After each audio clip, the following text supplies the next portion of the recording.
Alors, dans un premier temps, j'aimerais vous souhaiter la bienvenue et vous remercier, vous, les médias, de nous avoir aidés depuis le début de l'enquête. J'aimerais aussi remercier particulièrement les gens qui nous ont aidés, la population. 4000 informations, c'est pas rien. De plus, j'aimerais aussi souligner l'aide extraordinaire des gens de la sécurité publique de Trois-Rivières dans ce dossier. Ils sont toujours là, on travaille toujours de concert. La rencontre de presse aujourd'hui a deux buts. Le premier, c'est de faire le point sur les événements, de faire le point sur le dossier, de vous expliquer où on en est, ce qui a été fait, ce qui reste à faire. Le deuxième point bien précis, l'inspecteur Prudhomme vous dévoilera certains éléments de l'enquête qui, on le souhaite et on l'espère, seront de nature à faire progresser l'enquête et à nous aider à retrouver Cédrica. Laissez-moi aussi, à partir de là, vous résumer un peu, vous faire une chronologie des événements. On sait que la disparition de Cédrica est survenue le 31 juillet dernier. Tout le monde s'en souvient.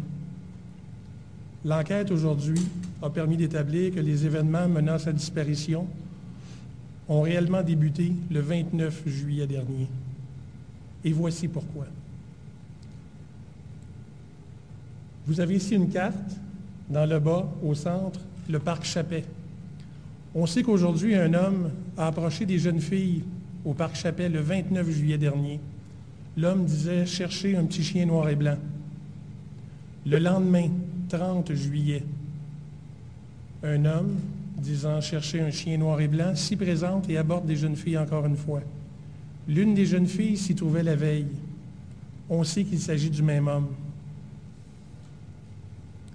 Le 31 juillet, Cédrica quitte son domicile après le souper vers 18h pour aller jouer avec une amie. Vers 19h15, place René Matteau.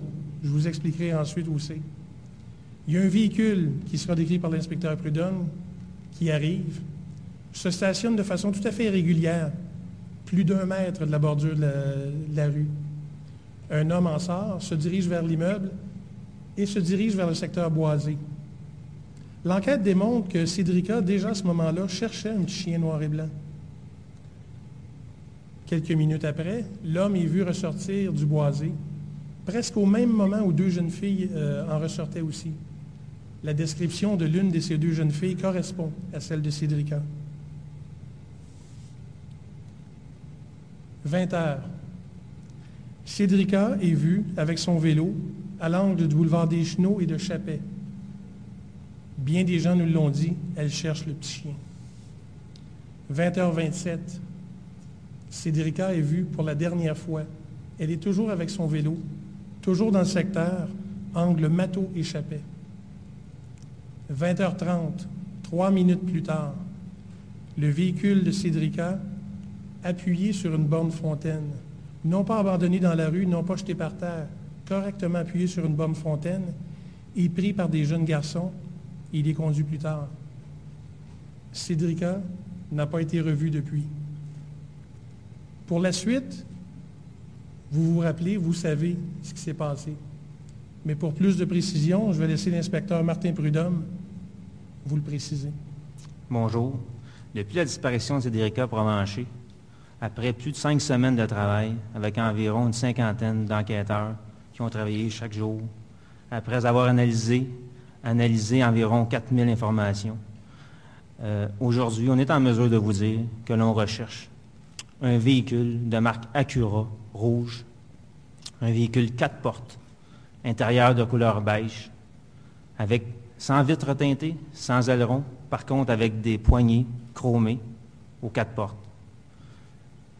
Également, il est important de vous mentionner que ce véhicule-là aurait pu être modifié, la couleur aurait pu être changée, ou carrément le véhicule pourrait avoir disparu.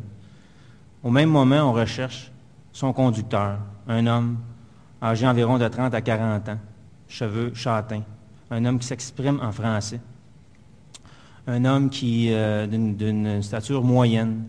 Et au moment de la disparition de Cédrica, cet homme portait des sandales, portait également un bermuda et une chemise à manches courtes ou un chandail à manches courtes. Il est très, très important aujourd'hui de porter attention au comportement de cet homme qui aurait pu changer son apparence. Quand on parle d'apparence, on parle de barbe, on parle de cheveux, de couleur de cheveux, on parle de moustache, de lunettes, également d'habitude de vie, de comportement.